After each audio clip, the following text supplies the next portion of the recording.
need to stop procrastinating.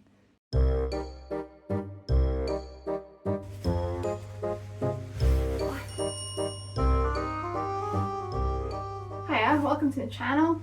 I'm Rachel, Miss Daisy Sewing, and this here is Missy. And this week we are going to go and make a dark fae costume. So, let's go back a step. I'm volunteering this weekend as a scare actor in a historical house.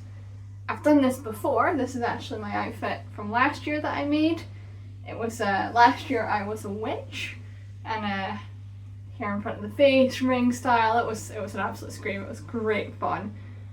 Scared the pants off of several grown men, which was hilarious. So this year, doing the same thing, changing up the scares a little bit, and I'm going to be a dark fae this year, sort of woodland type, forest spirit-esque fae. So rough inspo, sort of up here for what we're after. I'm going to repurpose the base because I refuse to effectively like reinvent the wheel as such. So this will be my base.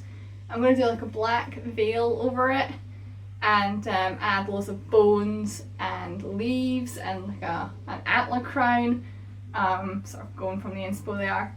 And let's see how it goes.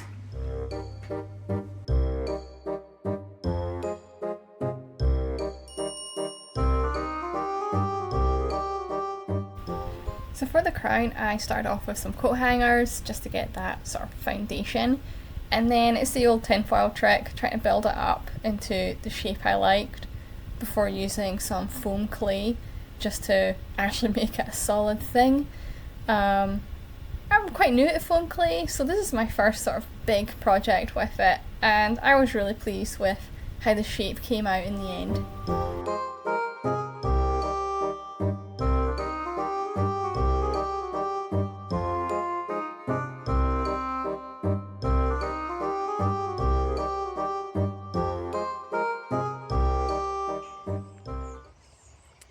Just giving them another coat of primer. And got to set the claws as well. I've used some hot glue to give sort of a veiny effect on them to make them more wood-like. So we're going to pick out with some dry brushing those textures. So yeah, coming together.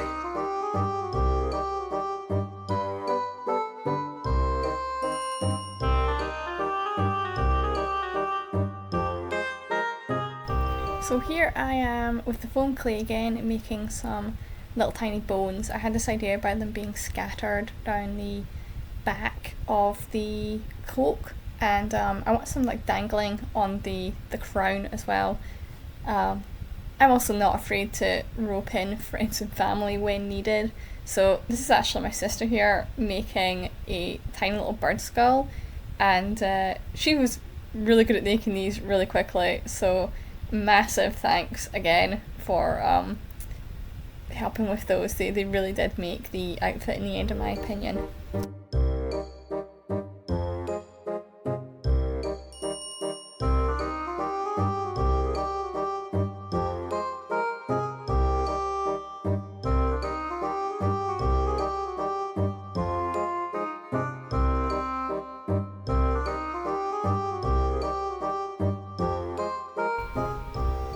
So here we are painting the crown. I'm just adding more details with some different shades of brown on it.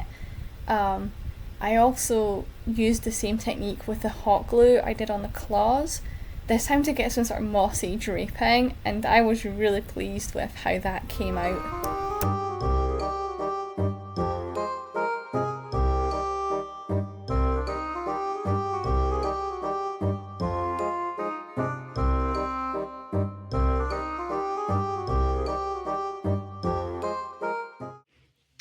Last coat of the bone on these, so really happy with them.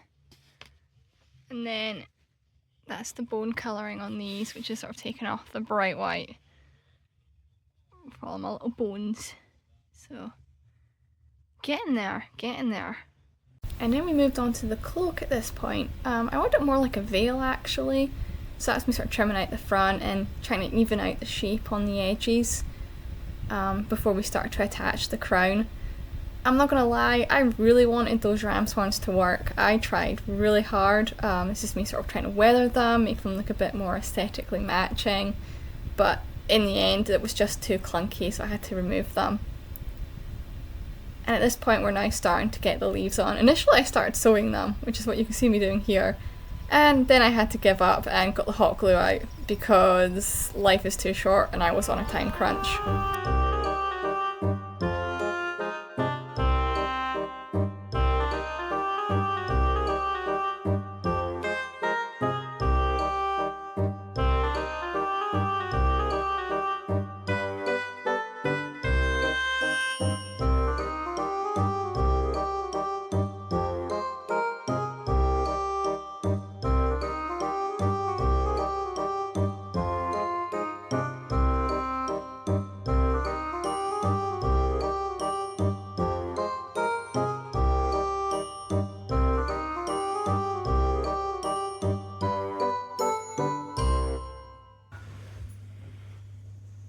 There, we survived. We've had 2 nights as jump scares, and yeah, it's been great. Like, absolutely love it. The costume held up really well. Even just on the like test run on the dress rehearsal, I was getting great feedback about just how unsettling it was, especially the claws. So they were good fun. Oh, big side here. So yeah, really pleased with how it came out. So we had some absolutely brilliant scares during the 2 days. My character as the Fae Queen, we had a scene where we had a stooge in the audience and I would sort of scream and then drag them off outside into the dark, and that got a great reaction every time. And then we also had, at the end, as people were leaving, there was a pillar I would hide behind and then sort of jump out and hiss at them. And I figured out I could actually repeat that scare 2-3 times as people were coming out and get a really good reaction each time, and it was an absolute scream. We had so much fun. So yeah, so thanks for coming on the journey with me on this one. I thought it was fun, felt seasonally appropriate, and it's something I enjoy doing. I like getting dressed up for silly events. You'll learn that very quickly on this channel. So yeah, I hope you've got lovely plans for Halloween this week, or Samhain, or whatever it is you celebrate. So on that note, I shall bid you adieu, and I'll see you next time.